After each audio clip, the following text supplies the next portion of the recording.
Hello everyone, आप सभी का आपके धना क्लासेस यूट्यूब चैनल में बहुत बहुत स्वागत है। आज आपके जो तुम्हारा 14 तारीख को जो कांस्टेबल का एग्जाम होने वाला है उसके लिए हम लोग मॉडल पेपर तैयार किए हैं। हैंड रिटन है, आपको इसी की तरह 5 और मॉडल सेट मिल जाएगा। जो आपके एग्जाम से पहले सारे पांचों मॉडल सेट मिल जाएगा। अगर आप ये पांचों पेपर करके जाते हैं तो लगभग आपको 50 से 60 क्वेश्चन इसी पैटर्न पे या इसी को आपको लगभग सेम टू सेम ऐसे ही आपको देखने को मिलेगा। चलिए स्टार्ट करते हैं। हमारा जो आपका पहला क्वेश्चन है। पहला क्वेश्चन आपकी जनजाति से है। जनजाति में जो विभिन्न विवाह होते हैं, विवाह से संबंधित एक क्वेश्चन है। पहला क्वेश्चन क्वेश्चन क्या बोल रहा है? क्वेश्चन बोल रहा है कि पोटा विवाह कौन सा विवाह? पोटा विवाह कौन सी जनजाति में प्रचलित है? ठीक है ना। चलिए, पोटा विवाह को एक और नाम से जाना जाता है भगेली विवाह के बारे में। इस नाम से भगेली विवाह के नाम से जाना जाता है। और ये भगेली विवाह कौन सी जनजाति में होता है? गौड़ विवाह में, जिसको पोटा विवाह भी बोलते हैं। चलिए, याद कैसे करोगे कि भगेली किसी को लेके भाग गए, तो आपके घर वाले जैसे आपको पकड़ लिए तो आपको डर है ना कि पोटा कहाँ पर है आपकी, आपका पैर न तोड़ दे, ठीक है ना, आपका गोड़ न तोड़ दे। ऐसे करके आपको क्या करना है, रिलेट करके पढ़ना। चलिए, पोटा विवाह कौन सी जनजाति में प्रचलित है? तो जो पोटा विवाह जो आपका गोड़ जनजाति में प्रचलित एक विवाह। दूसरा क्वेश्चन आपके तुम्हारे छत्तीसगढ़ के इतिहास से। छत्तीसगढ़ के इतिहास में जब मराठा शासन पढ़ते हैं तो मराठा शासन में टैक्सेशन के बारे में पढ़ते हैं। वहां पे जो कर पद्धति था, कर पद्धति के बारे में पढ़ते हैं। अलग अलग चीजों में अलग अलग टाइप के कर लगाया जाता था, उनको अलग अलग नाम से जाना जाता है। चलिए देखते हैं कि मराठा कालीन कर जो मादक पदार्थ तथा शराब की बिक्री पर लगाया जाता था उसे कहते थे। जो मादक पदार्थों पर लगने वाला जो कर था उसको किस नाम से जाना जाता है, इसके बारे में पूछा जाए। चलिए देखते हैं आंसर क्या होगा। आंसर होगा आपका कलाली कर। कौन से नाम से? कलाली कर के नाम से जाना जाता है, ठीक है ना। चलिए, जो मादक पदार्थ से प्राप्त होता है जो कर है उसको बोला जाता है काला। ऐसे समझ लो, रिलेट करने के लिए काला धन है, ठीक। काला धन तो कलाली, काला धन। शराब के ऊपर लगने वाला जो कर था, मादक पदार्थ के ऊपर लगने वाला जो कर था वो किस नाम जाना जाता था? कलाली के नाम से। और जो अलग और ऑप्शन है इसके बारे में भी देख लेते हैं। शायर कर जो होता था ना कि यहाँ जैसे मेरा जो मराठा शासन है, शासन से कुछ चीजें जैसे बाहर एक्सपोर्ट करना है या फिर इम्पोर्ट करना है, उसके लिए या फिर आयात निर्यात के लिए कौन सा कर लगता था? शायर कर लगता था। आयात निर्यात कर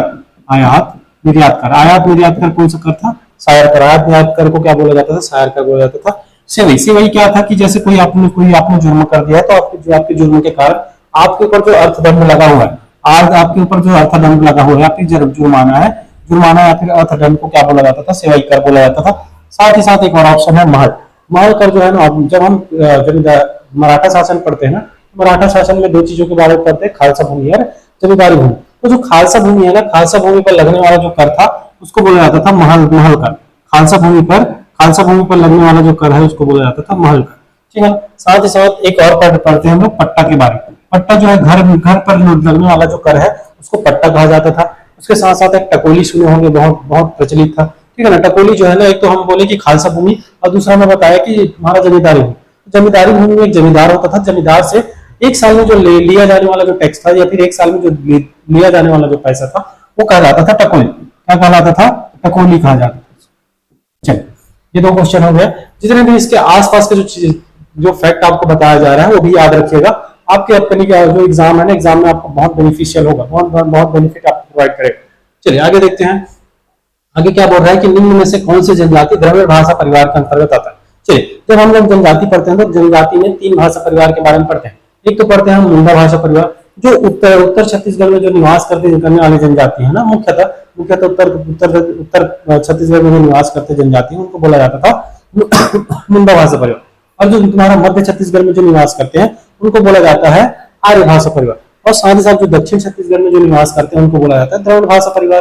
तो अलग अलग जो जनजाति है ना, अलग अलग जनजाति को उनके जो तुम्हारा स्थिति के हिसाब से, जैसे छत्तीसगढ़ में वहां उत्तर में रह रहे हैं कि मध्य में रह रहे हैं कि दक्षिण में रह रहे हैं, उसके हिसाब से 3 भाषा परिवार के अंतर्गत बांटा गया है। एक तो है मुंडा जो उत्तर में रहते हैं, आर्य जो मध्य में रहते हैं, और जो तुम्हारा दक्षिण में रहते हैं उनको बोला जाता था द्रविड़ परिवार। लेकिन कुछ ऐसे एक्सेप्शनल भी हैं जो रहते तो मूलतः तो तुम्हारे दक्षिण छत्तीसगढ़ में है, लेकिन उनको रखा जाता है उत्तर जो तुम्हारा मुंडा भाषा परिवार के अंतर्गत। कुछ जो है उत्तर में रहते हैं लेकिन उनको रखा जाता है तुम्हारा आर्य भाषा परिवार के अंतर्गत या फिर तुम्हारे द्रविड़ भाषा परिवार। कुछ एक्सेप्शनल से पूछा जाता है। चलिए जैसे देखते हैं कि जैसे पूछा गया कि निम्न में से कौन सा जनजाति द्रविड़ भाषा परिवार के अंतर्गत आता है? कौन सा जनजाति द्रविड़ भाषा परिवार के अंतर्गत आता है? उराव जनजाति। बेसिकली ये तुम्हें मिलता है उत्तर छत्तीसगढ़ में निवास करते हैं, लेकिन इनको रखा जाता है कौन सी भाषा परिवार के अंतर्गत? द्रविड़ भाषा परिवार। ठीक है ना। चलिए, ये जो हलवा है, हलवा जो है, हलवा को रखा जाता है आर्य भाषा परिवार के अंतर्गत। कौन सी भाषा परिवार के अंतर्गत? आर्य भाषा। लेकिन ये मिलता कहाँ पे है? दक्षिण छत्तीसगढ़ में। दक्षिण छत्तीसगढ़ में ज्यादातर ये पाया जाता है। ठीक है ना। कंवर जनजाति भी आर्य भाषा परिवार के अंतर्गत रखा जाता है। कौन सी भाषा परिवार के अंतर्गत? आर्य भाषा परिवार। बिरहोर जो है मुंडा भाषा परिवार के अंतर्गत रखा जाता है। साथ ही साथ एक और नाम याद रखिएगा, गदबा। एक और नाम याद रखिएगा, गदबा। गदबा जो है मिलता तो सुकमा के आसपास के एरिया में, सुकमा के आसपास के एरिया में गदबा जनजाति पाया जाता है, लेकिन इसको रखा जाता है मुंडा भाषा परिवार के अंतर्गत। कौन सी भाषा परिवार के अंतर्गत? मुंडा भाषा परिवार। ये सारे तो पांचों के बारे में याद रखिएगा। और आज जो उत्तर छत्तीसगढ़ में उत्तर छत्तीसगढ़ में निवासरत है, लेकिन उनको किस कैटेगरी के अंतर्गत रखा जाता है? द्रविड़ भाषा परिवार के अंतर्गत। ठीक है ना। वैसे हलवा जो है, हलवा दक्षिण छत्तीसगढ़ में निवासरत है, लेकिन उनको किस भाषा परिवार के अंतर्गत रखा जाता है? आर्य भाषा परिवार के अंतर्गत। कंवर जो है, कंवर को आर्य भाषा परिवार के अंतर्गत। बिरहोर जो भी है, बिरहोर को मुंडा भाषा। साथ ही साथ एक और याद रखिएगा, एक्सेप्शनल है ये भी, गदबा। गदबा जो है सुकमा में पाया जाता है, लेकिन उनको रखा जाता है कहाँ पे? मुंडा भाषा परिवार के अंतर्गत। चलिए आगे देखते हैं। आगे जो है ना, जो छत्तीसगढ़ी जो वेशभूषा है, फिर आभूषण है। आभूषण से क्वेश्चन है कि कौन सा आभूषण कहाँ पे पहना जाता है। चलिए देखते हैं। पहला जो है, बोला जा रहा है कि कौन सा सुमेलित नहीं है। सुमेलित कौन सा नहीं है? ढार कहाँ पहना जाता है? कान में। ठीक है, ढार जो कान में पहना जाता है। गुलाब भी कहाँ पहना जाता है? नाक में। गुलाब जो है नाक में पहना जाता है। पटिया, ये पटिया जो है, पटिया गलत हो जाएगा। पटिया जो है, पटिया बेसिकली कहाँ पहना जाता है? सिर पे पहना जाता है। पटिया कहाँ पे पहना जाता है? सिर पे। ठीक, चल अच्छा, ये इधर हो गया है। पटला कहाँ पहना जाता है? कलाई में। ठीक है, ये तीनों तो सही है। ढार कान पे, गुलाब नाक पे, और तुम्हारा पटला जो है कलाई पे। तो एक यही जो सुमेलित नहीं है। पटिया जो है, पटिया कहाँ पहना जाता है? सिर पे पहना। ठीक, आगे बढ़ते हैं। कलचुरियों की प्रारंभिक राजधानी तुम्मार थी। किस शासक ने अपनी राजधानी तुम्मार से रतनपुर स्थानांतरित किया? चलो यहाँ पे जो तुम्हारा है ना, कलचुरी वंश से रिलेटेड क्वेश्चन है। अब देखिए जो क्या है कि एक तो क्या है, राजधानी परिवर्तन जो तुम्हारा कलचुरी वंश की 3 राजधानी के बारे में पढ़ते हो। एक तो तुम पढ़ते हो तुम्मार। ठीक है ना, तुम्हार पढ़ते हो। तुम्हार के साथ साथ रतनपुर के साथ साथ छुरी कुछ गई, ये तीनों के बारे में पढ़ते हो। ठीक है, छुरी कुछ गई। ये जो तुम्हारा है ना, तुम्हार से तुम्हारा कलिंगराज, कमलराज और रत्नदेव प्रथम तीनों वहीं से शासन करते हैं। ठीक है ना, तीनों वहीं से शासन करते हैं। लेकिन जब तुम्हारा रत्नदेव प्रथम जब शासक बनते हैं तो 1050 में 1050 बीसी में 1050 ईस्वी में 1050 ईस्वी में क्या करते हैं ये? रतनपुर की स्थापना करते हैं। और वहीं पे एक मंदिर बनवाते हैं जो महामाया मंदिर के नाम से जाना जाता है। और अपना राजधानी ट्रांसफर करते हैं कहाँ पे? रतनपुर में। किसके द्वारा? रत्नदेव प्रथम के द्वारा। चलिए आगे देखते हैं। आगे जो है छत्तीसगढ़ के इतिहास का जो मॉडर्न हिस्ट्री है, छत्तीसगढ़ का मॉडर्न हिस्ट्री से क्वेश्चन है। क्वेश्चन क्या बोल रहा है? पकरिया जंगल सत्याग्रह के नेतृत्वकर्ता कौन थे? चलिए, पकरिया जंगल सत्याग्रह। पकरिया जितने भी जंगल सत्याग्रह बहुत ही इंपॉर्टेंट है। यहाँ से बहुत सारे टाइप से क्वेश्चन बनते। बोला जाता है कि संविधान अवज्ञा आंदोलन के समय में कौन सा जंगल सत्याग्रह हुआ? संविधान अवज्ञा आंदोलन के बाद कौन सा जंगल सत्याग्रह हुआ? या तो पूछा जाता है कि संविधान अवज्ञा आंदोलन के समय में निम्नलिखित में से कौन सा जंगल सत्याग्रह हुआ? और उनके जो नेतृत्वकर्ता है उनके बारे में, साथ ही साथ डेट के साथ साथ जगह के बारे में पूछा जाता है। चलिए, पकरिया जंगल सत्याग्रह हुआ अक्टूबर 1930 के आसपास। अक्टूबर 1930 के आसपास होगा। और जो उनके नेतृत्वकर्ता होंगे कौन? अयोध्या प्रसाद जैन। नेतृत्वकर्ता कौन होंगे? अयोध्या प्रसाद जैन। बाकी के भी ऑप्शन के बारे में देख लेते हैं। ये तुम्हारा अरिमर्दनगिरी कौन सा किसका होता है?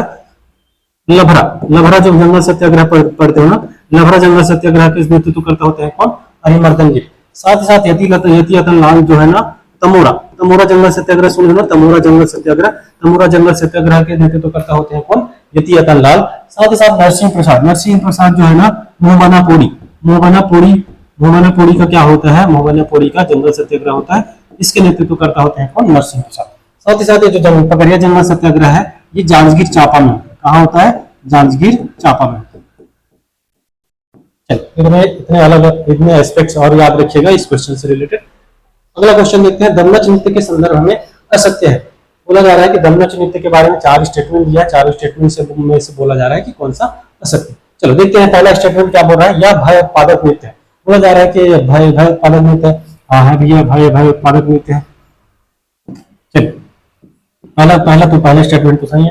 दूसरा बोल रहा है कि दूसरा स्टेटमेंट बोल रहा है कि यह नृत्य सामान्यतः मृत्यु के अवसर पर किया जाता है। ये तो गलत है भैया। ये जो गन्ना चिंतन है ना, गन्ना चिंतन मृत्यु के अवसर पर नहीं, विवाह के अवसर पर किया जाता है। किसके अवसर पर किया जाता है? विवाह के अवसर पर। चलो आगे देखते हैं। आगे बोल रहा है कि यह नृत्य कोरवा जनजाति द्वारा किया जाता है। हाँ किया जाता है। यह नृत्य किसके द्वारा किया जाता है? कोरवा जनजाति के द्वारा किया जाता है। इस नृत्य में स्त्री पुरुष दोनों भाग लेते हैं। स्त्री पुरुष दोनों भाग लेते हैं। हाँ लेते हैं, दोनों स्त्री पुरुष और दोनों भाग लेते हैं। तो इसमें से इसका कौन सा आंसर हो जाएगा? आंसर बी, जो एकदम मृत्यु के अवसर पर नहीं, किसके अवसर पर होता है? विवाह के अवसर पर किया जाता है। चलिए अगला क्वेश्चन देखते हैं। 7 क्वेश्चन हो गया। 8वां क्वेश्चन पे आते हैं। 8वां क्वेश्चन भी हिस्ट्री से है, छत्तीसगढ़ के इतिहास से है। बोला जा रहा है कि कथन एक सेशन दिया है। इस सेशन बोल रहा है कि छत्तीसगढ़ के इतिहास में सन 1818 से 1830 तक के समय को क्या कहा जाता था? ब्रिटिश नियंत्रण के काल के नाम से जाना जाता है। फिर ब्रिटिश नियंत्रण काल कहा जाता है। अब रीजन बताया, कारण बताया कि सन 1818 में छत्तीसगढ़ में प्रशासन के लिए ब्रिटिश अधीक्षकों की नियुक्ति की गई। ठीक है, ये भी पहला तो स्टेटमेंट सही है। हाँ बोला जाता है भैया 1818 से 1830 तक के समय को ब्रिटिश नियंत्रण का काल कहा जाता है। साथ ही साथ सन 1818 में छत्तीसगढ़ के प्रशासन में ब्रिटिश अधीक्षकों को नियुक्ति हुआ। हाँ भी हुआ, ये भी सही है। अब देखते हैं कि जो तुम्हारा रीजन है प्रशासन का सही व्याख्या कर रहा है कि नहीं कर रहा है। ये ऐसी क्वेश्चन में ज्यादा तुम्हारा कंफ्यूजन होता है। अब देखिए कि बोला जा रहा है कि 1818 से 1830 के बीच का ब्रिटिश नियंत्रण काल कहा जाता है। हाँ कहा जाता है, हमें समझ में आ रहा है। अब देखते हैं कि सन 1818 एक चीज होता है कि 1817 में तृतीय आंग्ल मराठा युद्ध होता है।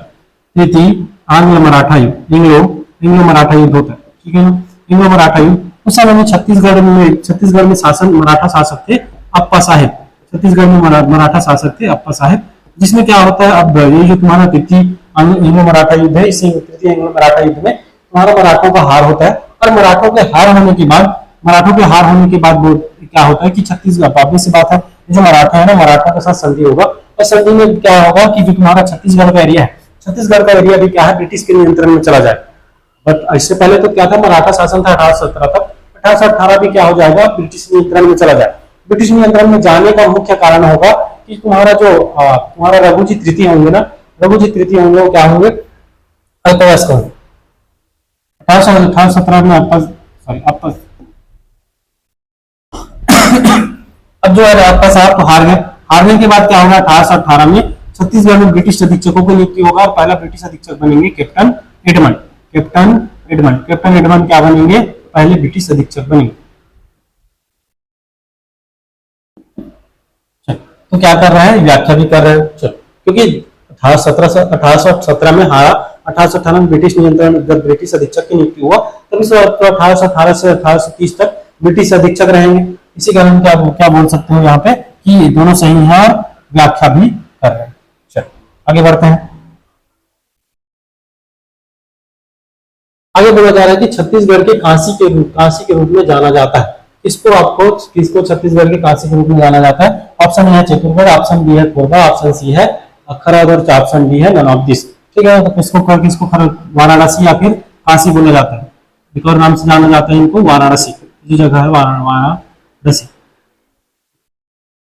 वाराणसी के नाम से जाना जाता है खरड़। ठीक, काशी या फिर वाराणसी के नाम से जाना जाता है किसको, खरड़। चलो 10वां क्वेश्चन क्या बोल रहा है कि कथन सेशन दिया है, छत्तीसगढ़ की जलवायु शुष्क उपाद्र है। हाँ है, छत्तीसगढ़ की जलवायु क्या है, शुष्क उपाद्र है। ठीक है भैया, कथन तो सही है, छत्तीसगढ़ की जलवायु है शुष्क उपाद्र है। बोला जा रहा है कि छत्तीसगढ़ में मुख्यतः वर्षा दक्षिण पश्चिम मानसून से होती है। ये भी सही है। अब बेसिक जो है ना, जब पढ़ोगे ना, तो जो दक्षिण पश्चिम मानसून से तो होती है, लेकिन दक्षिण पश्चिम मानसून की 2 शाखा होती है। एक तो बंगाल की खाड़ी वाली शाखा और एक होता है तुम्हारा अरब शाखा। ठीक है ना, एक पूर्वी शाखा, एक पश्चिमी शाखा। तो दक्षिण पश्चिम मानसून की पूर्वी शाखा जो है, दक्षिण पश्चिम मानसून की पूर्वी शाखा है, पूर्वी शाखा या फिर जिसको बोलते हो तुम लोग बंगाल की खाड़ी वाली शाखा से, जहां से मैक्सिमम वर्षा हो। ठीक है ना, तो दोनों तो सही है। ठीक है, दोनों सही। अब देखते हैं कि दोनों व्याख्या कर रहा है कि तो क्या नहीं कर रही है दोनों व्याख्या। जो तुम्हारा रीजन है,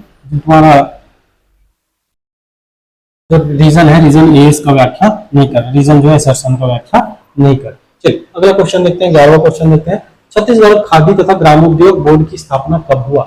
चलिए बहुत इंपॉर्टेंट क्वेश्चन है, इसको देख के जाना है। ठीक है ना। बोला जा रहा है कि छत्तीसगढ़ खादी तथा ग्रामीण उद्योग बोर्ड की स्थापना कब हुआ 20 जुलाई 2001 में। 20 जुलाई 2001 में छत्तीसगढ़ खादी तथा ग्रामोद्योग बोर्ड की स्थापना हुई। चलिए आगे देखते हैं 12वां क्वेश्चन क्या बोल रहा है। 12वां क्वेश्चन बोल रहा है कि छत्तीसगढ़ का दुल्की और महामाया क्षेत्र किस खनिज के लिए जाना जाता है। ऐसे क्वेश्चन आपको देखने को मिलेगा कि जगह का नाम भी दिया रहेगा और बोला जाएगा कि वो जो जगह है किस खनिज के लिए जाना जाता है, किस टाइप के खनिज के लिए जाना जाता है। चलो दुल्की और महामाया कहाँ पे है? बालोद। बालोद जो है बालोद में है ये दोनों जगह, दुल्की और महामाया, और बालोद में है। और ये किसके लिए जाना जाता है? लोहा इसके लिए, किसके लिए? लोहा। ठीक चल कोयला के अच्छा लोहा के लिए एक और जगह और जो बहुत फेमस जगह है इकलामा और चेलीकलामा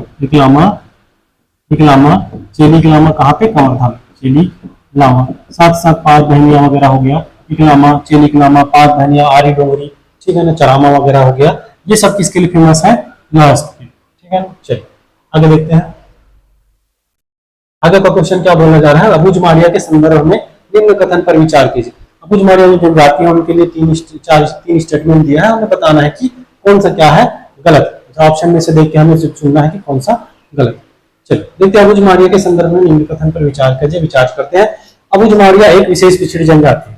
हाँ है भैया, अबुझमाड़िया एक विशेष पिछड़ी जनजाति है। तो सेंट्रल गवर्नमेंट है, सेंट्रल गवर्नमेंट के द्वारा इनको क्या किस कैटेगरी में रखा गया है?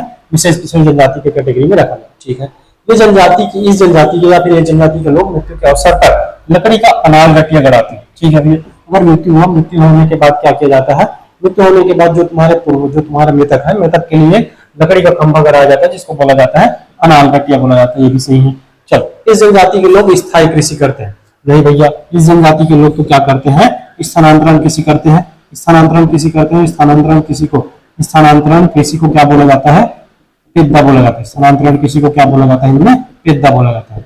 अबुझमाड़िया और माड़िया इन दोनों में स्थानांतरण कृषि को क्या बोला जाता है?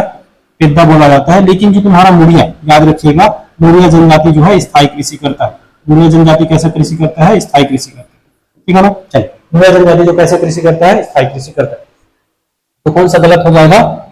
स्टेटमेंट 3, तीसरा जो कथन है, तीसरा हमारा कथन क्या है? गलत। आगे देखते हैं। छत्तीसगढ़ के अभ्यारण्य को उनके स्थापना वर्ष के क्रम में व्यवस्थित है। चलिए इसके लिए मैं ट्रिक बता दे रहा हूँ, स्थापना वर्ष याद रखने के लिए बहुत आसान ट्रिक है, ठीक है ना। चलिए मैं कहानी समझा रहा हूँ कि सीता जो है ना, सीता जो कहाँ गई? सीता गोवा गई। सीता जो है कहाँ गई? गोवा गई। और गोवा से आने के बाद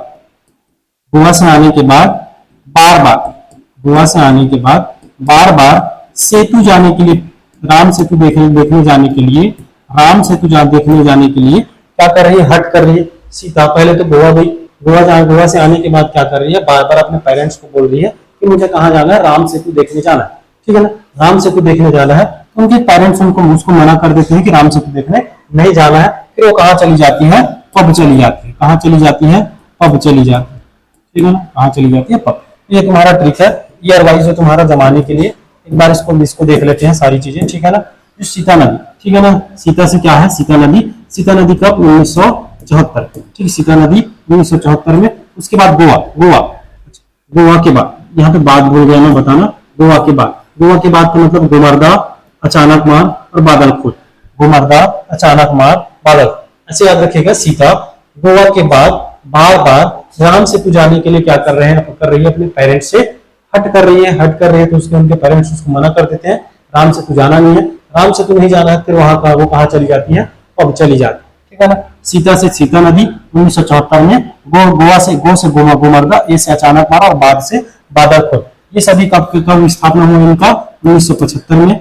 12वां पारा का स्थापना होगा कब? 1976 में। उसके बाद तुम्हारा से सेमरसूत और तमोर पिंगला, से सेमरसूत और त से तमोर पिंगला, सेमरसूत और तमोर पिंगला का स्थापना होगा 1978 में। साथ ही साथ यहाँ पे आ जाते हैं पामेड़, उदंती और बैरमगढ़। इसका स्थापना होगा कब? 1983। तो ये तुम्हारा क्रम है। अगर तुम्हारे क्रम से जमाने के लिए अगर आए, फिर भी आपको समझ जाइएगा कि क्या एक कहानी याद रखेगा कि सीता जो है गोवा के बाद बार बार राम सेतु जाने के लिए क्या कर रही है? अपने माता पिता से हट कर रही है। लेकिन उनके माता पिता मना कर देते हैं। मना करने के बाद वो कहाँ चली जाती है? पब चली जाती है, ठीक है। तो सीता से सीता नदी 1974, गोवा से गो से गोमर्दा, ए से अचानक मार, बाद से बादल खोल 1975 में, बार बार से बारनवा पारा, से सेमासु, तहता से तमोपिंगा 1978 में, प से पामेड़ रूथ रेवदंती और बी से बैरमगढ़ अब 1983। अब देख लीजिएगा कैसे कैसे जमाने हमें स्थापना के कालानुक्रम में, स्थापना के कालानुक्रम में मतलब सबसे सबसे पहले तो किसका स्थापना होगा, सीता नदी का, सीता नदी के बाद किसका होगा, बादल खोल का, बादल खोल के बाद किसका होगा, तमोर पिंगला का, और तमोर पिंगला के बाद किसका होगा, उदंती। ठीक है, उदंती का, चल उदंती का लास्ट में आएगा, लास्ट में उदंती है, सी है, तो क्या है, ए बी डी सी। ठीक है ना, ए बी डी सी क्या हो जाएगा आपका सही आंसर हो जाएगा, देखिए याद रखिएगा। ठीक है ना, चलिए आगे देखते हैं कि सुमेलित कीजिए। आपको क्या दिया है, जिला दिया है, जिला से लगे हुए क्या दिया है, राज्य, तो छत्तीसगढ़ के जिले हैं, जिला से लगे हुए राज्य दे दिया है। ठीक है, चलिए देखते हैं। तो जसपुर है, जसपुर से कौन सा राज्य का, जो जसपुर से कौन सा राज्य लगा हुआ आपका, झारखंड लगा हुआ। ठीक है भैया, जसपुर से क्या लगा हुआ, झारखंड लगा हुआ। बलरामपुर, बलरामपुर से कौन लगा हुआ है आपका, एक मिनट एक मिनट, थोड़ा सा, क्योंकि बलरामपुर भी ऑप्शन में दिया है। चलो देखते हैं। जसपुर, जसपुर से कौन लगा होगा आपका, उड़ीसा, जसपुर से कौन लग, क्योंकि उड़ीसा भी दिया है ना, जसपुर से कौन, उड़ीसा, बलरामपुर से कौन, झारखंड, कांकेर से आपका कौन, महाराष्ट्र, और तुम्हारा बिलासपुर से कौन, झारखंड। ठीक है ना, मिला लीजिएगा। 4 का ए, 4 का ए दिख रहा है मुझे, इसमें दिख रहा है 4 का ए, ये 4 है ना, उड़ीसा, उड़ीसा का क्या है, जसपुर ए। उसके बाद देखते हैं 3 का बी, 3 का बी, ठीक है भैया। तुम्हारे 2 का क्या होना चाहिए, सी, 2 का सी होना चाहिए, ठीक है। और तुम्हारे डी, 1 का क्या होना चाहिए, डी होना चाहिए, ठीक है। ऑप्शन कौन सा ऑप्शन सही हो जाएगा, ये ऑप्शन सही हो जाएगा। चलिए आगे देखते हैं।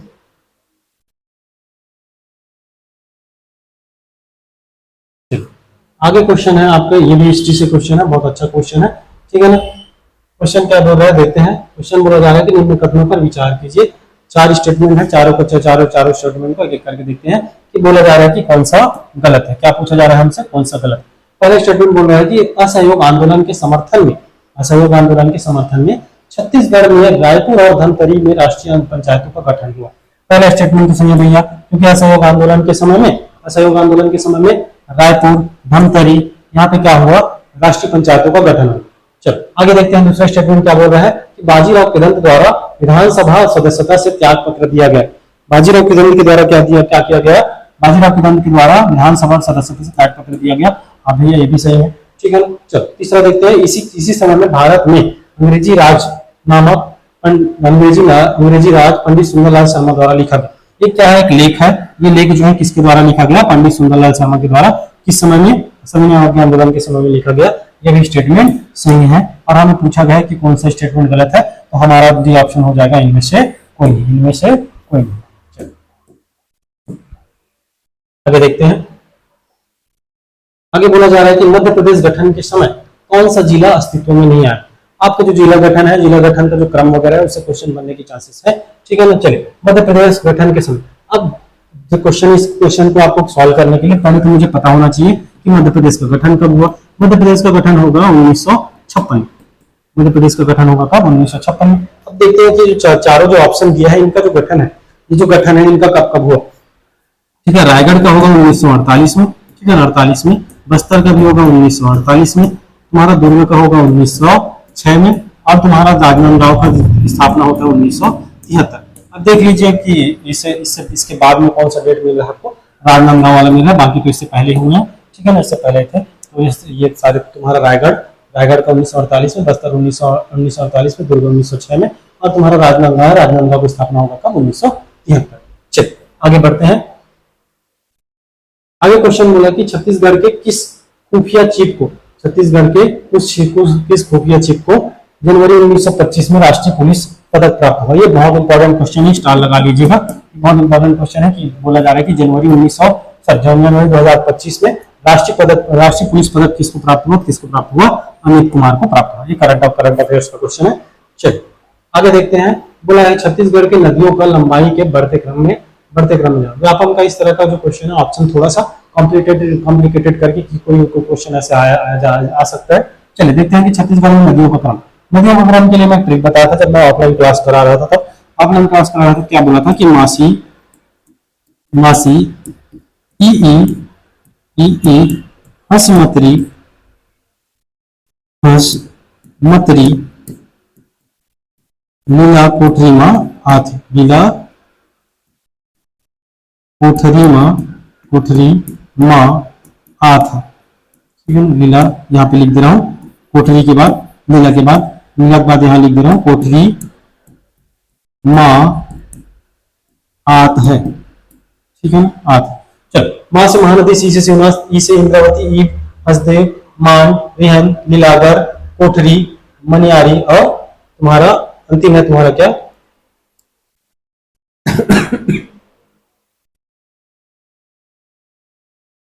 लीलागर, मनियारी और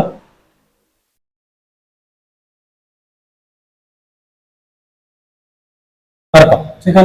लीलागर, मनियारी और अर्पा, मैं भूल गया, ठीक है।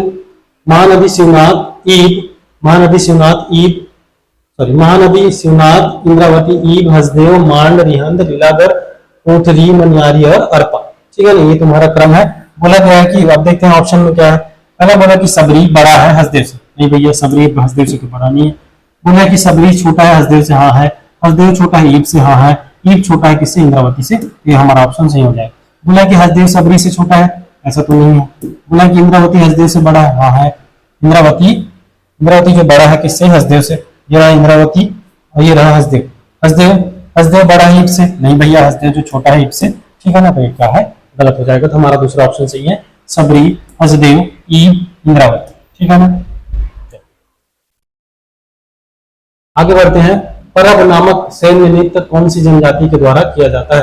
परब, परब जो नृत्य है ना, एक सैन्य नृत्य है, ठीक है ना। परब जो है कौन किस तरह का नृत्य है, सैन्य नृत्य है। और किसके कौन सी जनजाति के द्वारा किया जाता है, ध्रुवा।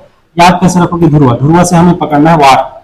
जो वार दिख रहे हैं ना, इसके अगर मैं उल्टा पढ़ूं तो वार, वार में जाना, वार वार वार में कौन जाता है, सैन्य, सैन्य जाता है। सैन्य, सैन्य क्या है, ये सैन्य, सैन्य तुम्हारा नृत्य है। और वार में जाना किसी भी सैनिक के लिए क्या है, पर्व के समान है, ठीक है ना, पर्व के समान है। तो परब नृत्य, परब नृत्य कैसे नृत्य है, सैन्य नृत्य है। कौन सी जनजाति करता है, ध्रुवा जनजाति के द्वारा किया जाता है। चलिए आगे देखते हैं। किसवा क्वेश्चन बोल रहा है कि तुम्हारा पंचायती राज से संबंधित है। पंचायती राज भी तुम्हारा क्या है, सिलेबस में है। छत्तीसगढ़ का जो कांस्टेबल का पेपर हो, जो तुम्हारा सिलेबस देखोगे वहां पे पंचायती राज का भी तुम्हें सिलेबस में मिल जाएगा। तो एक आध दो क्वेश्चन वहां से बनने के चांसेस है। चलिए, धारा 21 के तहत सरपंच और उप सरपंच के ऊपर अविश्वास प्रस्ताव लाया जा सकता है। हाँ बिल्कुल सही है, ठीक है ना। कथन पहला सही है कि धारा 21 के तहत, कौन सी धारा के तहत, ये भी याद रखिएगा। धारा 21 के तहत सरपंच और उप सरपंच के लिए के ऊपर अविश्वास प्रस्ताव लाया जा सकता है। दूसरा कथन बोला जा रहा है कि इसके लिए बैठक की अध्यक्षता डिप्टी कलेक्टर करता है। ये तो गलत है भैया। इसके लिए बैठक की अध्यक्षता कौन करता है, नायब तहसीलदार करता है। कौन करता है, नायब तहसीलदार। नायब तहसीलदार इसके लिए क्या करता है, बैठक का अध्यक्षता करता है, ठीक है ना। तो कौन सा गलत है, अच्छा पूछा क्या है, तो कौन कौन सा सही है, तो पहला सही है, पहला तो सही है, दूसरा गलत है। चलिए आगे देखते हैं 22वां क्वेश्चन। हमारा जो छत्तीसगढ़ पर्व से रिलेटेड क्वेश्चन है। पहला क्वेश्चन बोल रहा है कि अक्ति त्योहार वैशाख शुक्ल पक्ष तृतीया को मनाया जाता है। तो कथन, पहला कथन बोला जा रहा है कि अक्ति त्योहार वैशाख शुक्ल पक्ष तृतीया को मनाया जाता है।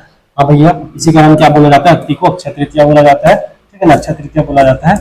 तो ये तो पहला कथन सही है। इस पर्व के दौरान पुत्रा पुत्री का विवाह किया जाता है। हाँ भैया, इसके द्वारा क्या, इस पर्व के दौरान क्या किया जाता है, पुत्रा पुत्री का विवाह किया जाता है। तीसरा कथन बोल रहा है कि इस दिन देवला माता को परसा पत्ते पर धान भरकर भेंट देते हैं, ठीक है, ये भी सही है। इस दिन क्या है, देवला माता जो है ना, देवला माता को परसा पत्ते में धान भरकर उसको भेंट कराया जाता है, ठीक है। तो कौन सा कथन असत्य है, सभी कथन सत्य है, तो इनमें से कोई नहीं। ये तुम्हारा आर्थिक सर्वेक्षण का क्वेश्चन है, ठीक है ना। आर्थिक सर्वेक्षण एक तरफ तुम्हारा क्षेत्र है जो जीएसडीपी में उनका योगदान है, और दूसरी तरफ प्रतिशत। देखते हैं कृषि, अब इसको क्या है, एग्जैक्ट तुम्हें डाटा याद रखना पड़ेगा ऐसे क्वेश्चन के लिए आपको, ठीक है ना। कृषि, कृषि कितना है, 16.80%, ये सही है। उद्योग, उद्योग 47.90%, ये भी सही है। सेवा, सेवा 34 नहीं 35.30% है क्या, सेवा, तो ये तो गलत हो जाएगा। कौन सा नंबर का गलत है, तीसरे नंबर। चलिए आगे देखते हैं। आई हब पहल का उद्देश्य क्या है। आई हब पहल का उद्देश्य क्या है, ये जो तुम्हारा करंट अफेयर से रिलेटेड क्वेश्चन है। आई हब जो है इससे रिलेटेड है, युवाओं को स्टार्टअप में सहायता देने के लिए क्या है, ये जो तुम्हारा पहल है चलाया गया है, युवाओं को उनके स्टार्टअप में सहायता प्रोवाइड करने। छत्तीसगढ़ सरकार ने किस धान किस्म को राष्ट्रीय प्राकृतिक एवं जैविक खेती योजना के सामने शामिल किया गया। ये जो तुम्हारा विष्णु भोग है ना, विष्णु भोग, ये तो विलोपित, मतलब विलोपित का मतलब है कि अब इसका जो पैदावार बहुत कम होता है, बहुत कम जगह इसको बोया जाता है, इसी कारण इसको इसको किसके किसके किसके में शामिल किया गया, राष्ट्रीय प्राकृतिक जैविक खेती में शामिल किया गया। ठीक है, चलिए ये भी करंट अफेयर्स का क्वेश्चन है। अगला देखते हैं, हमारा मुगल सल्तनत के किस शासक को आलमगीर की संज्ञा दिया गया। चलो, तो जो मुगल कालीन जो शासक है ना, सभी के जो बचपन का नाम वगैरह है, वहां से उनके द्वारा जो लड़ा गया लड़ाई वगैरह है, वहां से क्वेश्चन बनता है। चलो, तो मुगल सल्तनत के किस शासक को आलमगीर की संज्ञा दिया गया। ठीक है ना, चलिए देखते हैं कोई आंसर क्या हो जाएगा हमारा, औरंगजेब। औरंगजेब को किस नाम से जाना जाता था, आलमगीर के नाम से जाना जाता था, किस नाम से, आलमगीर। ठीक है, चलो, जो जहांगीर है, जहांगीर का बचपन का नाम क्या था, सलीम था। ठीक है ना, सलीम था। साथ ही साथ शाहजहां, शाहजहां का बचपन का नाम था खुर्रम खान। खुर्रम खान, क्या नाम था उनका, खुर्रम खान। अकबर का तो पूरा नाम सबको पता है, जलालुद्दीन अकबर बोलते हैं। ठीक, अगला देखते हैं, संविधान का कौन सा अनुच्छेद विशेष धर्म हेतु कर मुक्ति से विशेष संविधान का कौन सा अनुच्छेद विशेष धर्म हेतु कर मुक्ति का विशेष अधिकार प्रदान करता है।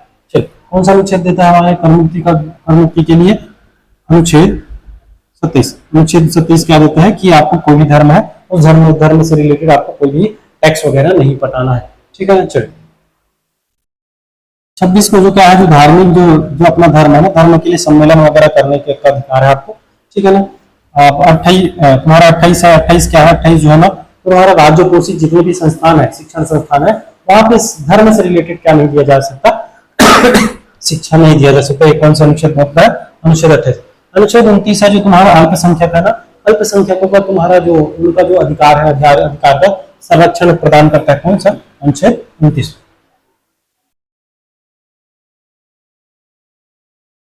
वित्त आयोग का गठन अनुच्छेद 280 के तहत राष्ट्रपति के द्वारा किया जाता है। चलो 28वां बोल रहे हैं कि कौन सा सत्य है, असत्य देखना है हमें। वित्त आयोग का गठन अनुच्छेद 280 के तहत राष्ट्रपति के द्वारा किया जाता है। हाँ भैया, ये तो कथन सही है। ठीक है, वर्तमान में 16वें क्रम के वित्त आयोग का गठन किया गया है, ये भी सही है। वित्त में 16वें क्रम का जो वित्त आयोग का गठन किया गया है, और इनके जो अध्यक्ष कौन है, अरविंद पनगड़िया जी, अरविंद पनगड़िया। ठीक है, अब सी नंबर का बोल रहे हैं कि पहले वित्त आयोग का गठन 1952 में किया गया था, जिसके अध्यक्ष केसी न्योगी थे, ये भी सही है। ठीक है ना, जिसके अध्यक्ष कौन थे, केसी न्योगी। तो कौन सा सत्य है इनमें से, ये ऑप्शन हमारा सही है। चलो, अगला क्वेश्चन है कि स्यादवाद किस धर्म से संबंधित है। ठीक है ना, स्यादवाद कौन से धर्म से संबंधित है, जैन धर्म से संबंधित है। साथ साथ एक और याद रखिएगा, अनेकांतवाद भी किससे रिलेटेड है, जैन धर्म से रिलेटेड है अनेकांतवाद। चलो आगे देखते हैं, तीसरा नंबर का क्वेश्चन बोल रहा है कि टिटनेस रोग शरीर के किस अंग को प्रभावित करता है। बोला जा रहा है कि टिटनेस रोग जो है किस अंग को प्रभावित करता है, तो टिटनेस जो है किस अंग को प्रभावित करता है, तंत्रिका तंत्र को। ठीक है ना, किसको प्रभावित करता है, तंत्रिका तंत्र को। तभी देखिए देखना आप लोग कि जैसे जिनको टिटनेस वगैरह हो गया, तो क्या होता है कि जैसे पैर वगैरह कांपते हैं, पैर वगैरह कामने के साथ साथ पैर वगैरह काम करना, हाथ पैर काम करना बंद कर देता है, और साथ ही साथ थोड़ा सा मानसिक बीमारी भी हो जाता है। देश के लोगों द्वारा एक वर्ष में अपने आय का जितना हिस्सा खर्च करते हैं, उसे कहा जाता है। चलिए देखते हैं इसके बारे में कि मान लो साल में कितना कमाता हूँ, 50,000। मान लो साल में कितना, 1.5 लाख रुपए कमाता है। 1.5 लाख रुपए साल में कमाता है कोई व्यक्ति, 1.5 लाख रुपए कोई साल में कमा रहा है व्यक्ति, और साल का जो 1.5 लाख है, 1.5 लाख में से खर्च करने योग्य उसके पास 50,000 है। ठीक है ना, खर्च करने योग्य 50,000 है, बाकी का 1 लाख जो है, बाकी का जो 1 लाख इन्वेस्टमेंट वगैरह हो गया, रेंट वगैरह हो गया, ये सब में क्या है, दिया जा रहा है। तो बाकी जो 50,000 हो गई, 50,000 क्या होगा, कैसा आय होगा, प्रयोज्य आय। जो तुम्हारा व्यक्ति है जो साल में अपने आय का जितना हिस्सा खर्च करता है, उसको बोला जाता है प्रयोज्य आय बोला जाता है। इनमें से कौन सा एक आउटपुट डिवाइस है। चलो, आउटपुट डिवाइस समझाना है, तुम्हारा कंप्यूटर का क्वेश्चन है। बोला जा रहा है कि इनमें से कौन सा आउटपुट डिवाइस है, जॉयस्टिक तो क्या है, इनपुट डिवाइस है। ठीक है, कीबोर्ड जो है ये भी क्या है, इनपुट डिवाइस है। ठीक है, प्लॉटर जो है ना, प्लॉटर क्या है, एक आउटपुट डिवाइस है। साथ ही साथ माइक्रोफोन क्या है, एक इनपुट डिवाइस है। ठीक है, तो हमें क्या पूछा गया था, आउटपुट डिवाइस पूछा गया था, तो सी हमारा करेक्ट आंसर हो जाएगा। चलो, किताब उल हिंद नामक पुस्तक के रचयिता है। चलो, तो किताब उल हिंद है ना, किताब उल हिंद कौन लिखा है, अलबरूनी। कौन लिखा है, अलबरूनी के द्वारा लिखा गया क्या, किताब उल हिंद। ठीक है ना। चलो, इब्न बतूता के बारे में पूछा जाता है, कहाँ का निवासी है, मोरक्को। कहाँ का निवासी है, मोरक्को का। तुकन ऐसे है। और इस किन के द्वारा लिखा गया है तुम्हारा शाहनामा, जब सॉरी रेहला लिखा गया है इनके द्वारा, रेहला। तुम्हारा जो इब्न बतूता है, इब्न बतूता के द्वारा क्या लिखा गया है, रेहला। चलो, सिकंदर महान ने जब भारत पर आक्रमण किया तो उस समय भारत में कौन सा शासक कौन था? ठीक, अच्छा देखते हैं। सिकंदर जो है ना, पहले तो तुम्हारा सिंध वाले एरिया में, ये वाला जो एरिया है सिंध वाले एरिया में क्या करता है, आक्रमण करता है। यहाँ पे जो पौरुष है, पौरुष के साथ पहले तो उनका क्या होता है, युद्ध होता है, ठीक है ना। पौरुष के साथ सिंध वाले एरिया में जब आक्रमण 326 ईस्वी के आसपास, 326 ईस्वी में क्या, ईसा पूर्व में क्या करते हैं, बीसी में 326 बीसी में क्या करते हैं, आक्रमण करते हैं।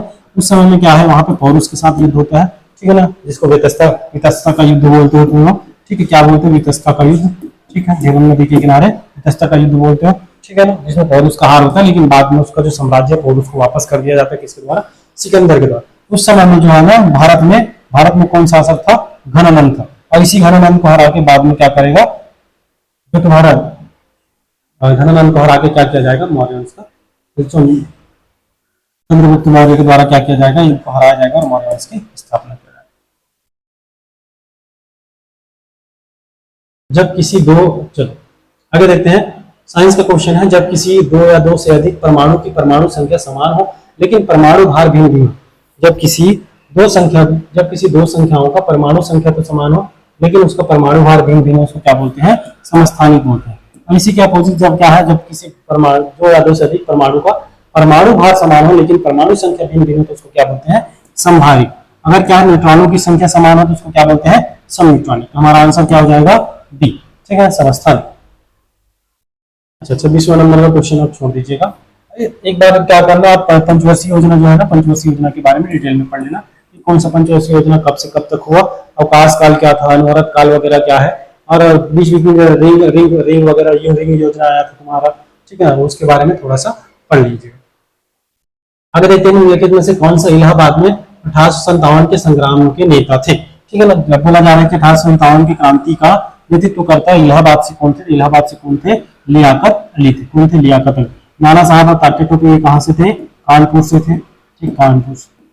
और एक लखनऊ का याद रखना, लखनऊ से कौन थे, हजरत महल बेगम।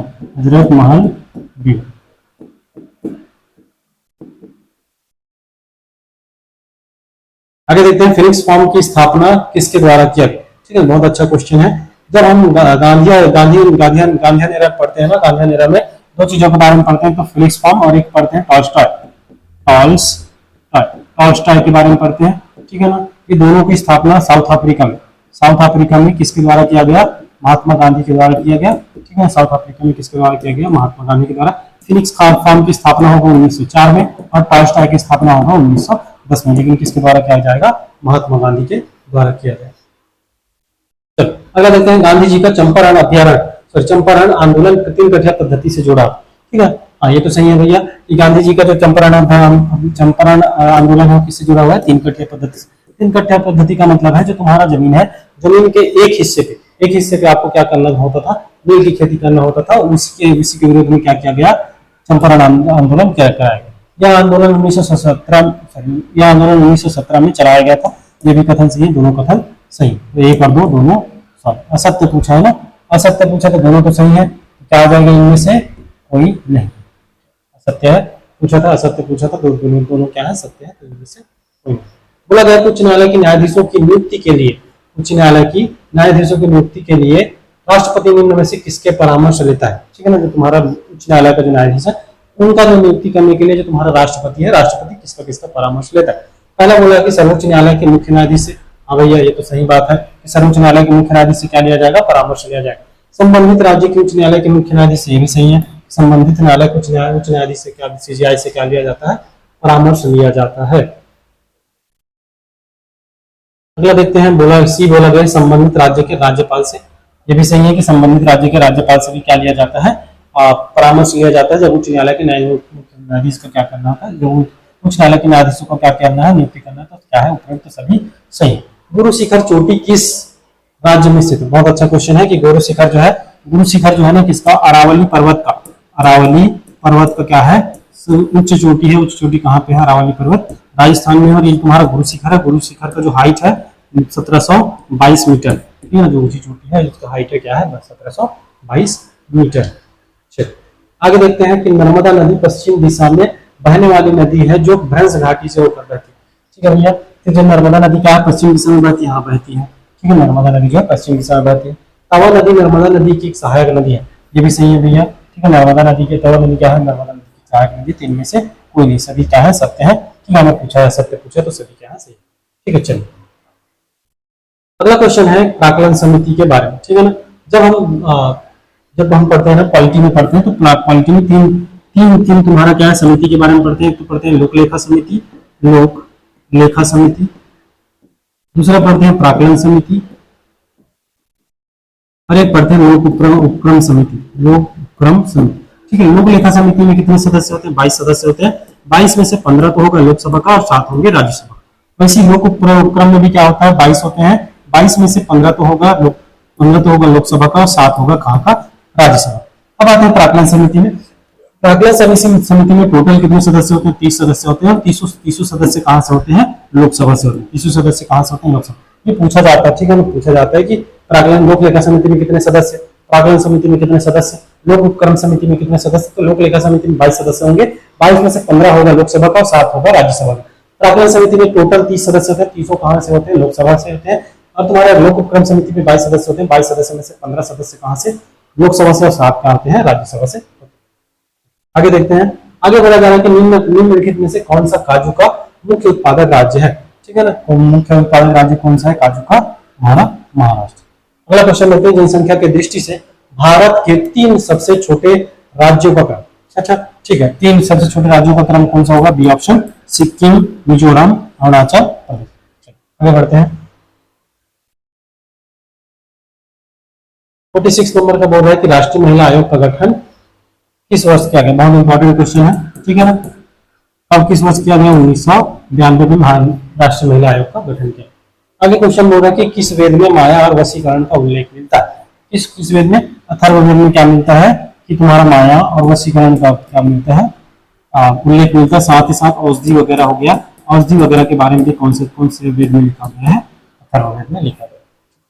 अगला क्वेश्चन क्या बोला जा रहा है कि भारत में सबसे बड़ा एआई डाटा सेंटर कहाँ स्थापित किया गया है। ये तुम्हारा करंट अफेयर्स का क्वेश्चन है, कहाँ स्थापित किया गया है, गुजरात में स्थापित किया।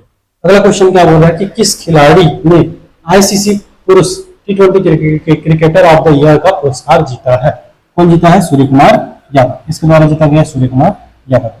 50वां क्वेश्चन बोल रहा है कि हाल ही में कौन सा देश पेरिस जलवायु समझौते से बाहर निकल गया। ठीक है ना, तो कौन सा देश बाहर निकल गया, पेरिस जलवायु समझौता से अमेरिका क्या कर लिया गया है, अपना नाम विड्रॉ कर लिया।